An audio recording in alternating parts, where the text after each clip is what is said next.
दोस्तों, एक बाबा जी ने जंगल किनारे छोटी सी रिहायशगाह बना रखी थी। लोग अपनी उलझनें लेकर बाबा जी के पास पहुंचते और उन्हें अक्लो दानाई की रोशनी में मशवरे देते और उनके मसाइल का हल बताते। करीबी इलाके का एक जिम्मेदार भी उनके पास पहुंचा और कहने लगा, बाबा जी, जिंदगी वीरान सी हो गई है, खुशी को तरस गया हूँ, क्या करूँ आखिर। बाबा जी ने पूछा, तुम्हारे बाप दादा ने तुम्हारे लिए कुछ तो छोड़ा होगा। जिम्मेदार कहने लगा, जी, मेरे दादा ने अपनी जमा पूंजी से कुछ सोना खरीदा और मेरे बाप के लिए छोड़ गए। फिर मेरे बाप ने जो थोड़ा बहुत माल बेचा उससे मजीद सोना खरीद कर पहले सोने में शामिल किया और मेरे लिए छोड़कर दुनिया से चला गया।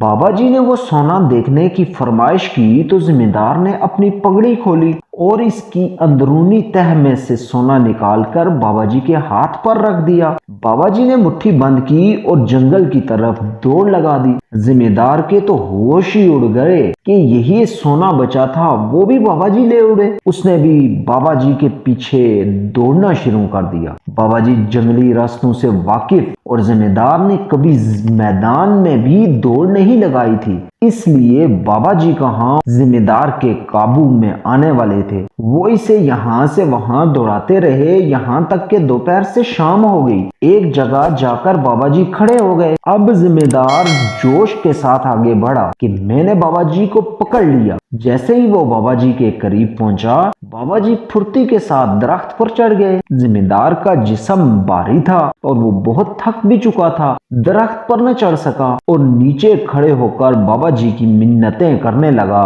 कि मेरा सोना वापस कर दें, मैंने बरसों से संभाल कर रखा है, आइंदा कभी इधर का रुख नहीं करूंगा। जिम्मेदार मुसलसल मिन्नत समाजत करता रहा मगर बेनतीजा।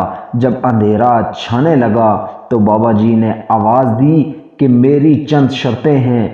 जिम्मेदार फौरन पुकार उठा, मुझे आपकी सारी शर्तें मंजूर हैं, बस मेरा सोना वापस कर दीजिए। बाबा जी ने पहले इससे जमीन पर नाक से लकीरें खिंचवाई, उल्टी दौड़ लगवाई, कुछ देर एक टांग पर खड़े रखा। इसी तरह की बहुत सारी शर्तों पर अमल करवाने के बाद बाबा जी दरख्त से नीचे उतरे और सोना उसके हवाले कर दिया। सोने को दोबारा अपने पास देखकर जिम्मेदार का चेहरा खिल उठा।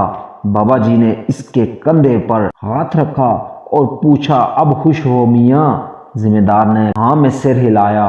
बाबा जी कहने लगे, दरअसल मैं तुम्हें खुश होने का एक तरीका बताना चाहता था कि हम ना मिलने वाली चीज़ों का रोना रोते हैं और दुखी होते हैं, लेकिन अपने पास मौजूद कीमती चीज़ों की कदर नहीं करते। फिर जब वो चीज़ छिन जाती है तो इसकी कदर महसूस होती है और हम इसे पाने के लिए किसी की अहमकाना शर्तें मानने पर भी तैयार हो जाते हैं और वो चीज़ वापस मिलने पर हमारी खुशी देखने वाली होती है। नाज़रीन कराम, किसी प्यारी और महबूब चीज़ के पाने से दिल को जो लज्जत हासिल होती है, इसी को तो खुशी कहते हैं। इंसान फितरी तौर पर खुशियों को पसंद करता है और इनको पाने के लिए कोशिश भी करता है। खुशी एक ऐसा मौजू है जिस पर मुख्तलिफ पहलू से बात की जा सकती है। ताहम खुशी की एक डायरेक्शन ये भी है कि एक शख्स किसी काम के हो जाने पर खुश होता है, जबकि इसके बरअक्स दूसरा शख्स को उसी काम के ना होने पर खुशी होती है। इसी तरह कोई दुनियावी नेमतें मिलने पर ज़्यादा खुश होता है तो किसी को रूहानी इनामात मिलने पर ज़्यादा खुशी होती है। ये फ़र्क इसलिए भी होता है कि खुशी या गम का ताल्लुक दीगर चीज़ों के साथ साथ हमारे एहसासात से भी होता है और मुख्तलिफ लोग मुख्तलिफ एहसासात रखते हैं। नाज़रीन कराम, आज हम भी हर तरह की खुशी की तलाश में होते हैं, हालांकि हमारे पास ढेरों ऐसी चीज़ें होती हैं जिनके होते हुए हमें खुशी महसूस नहीं होती, लेकिन जब वो छिन जाती हैं तो हम उनका रोना रोते हैं। काश हम भी समझ जाएं, जो हासिल है उस पर खुश हो जाएं और ला हासिल के पीछे अपना वक्त बर्बाद ना करें। उम्मीद करते हैं आज की वीडियो अच्छी लगी होगी। मिलते हैं अगली वीडियो में, तब तक के लिए अल्लाह हाफिज़।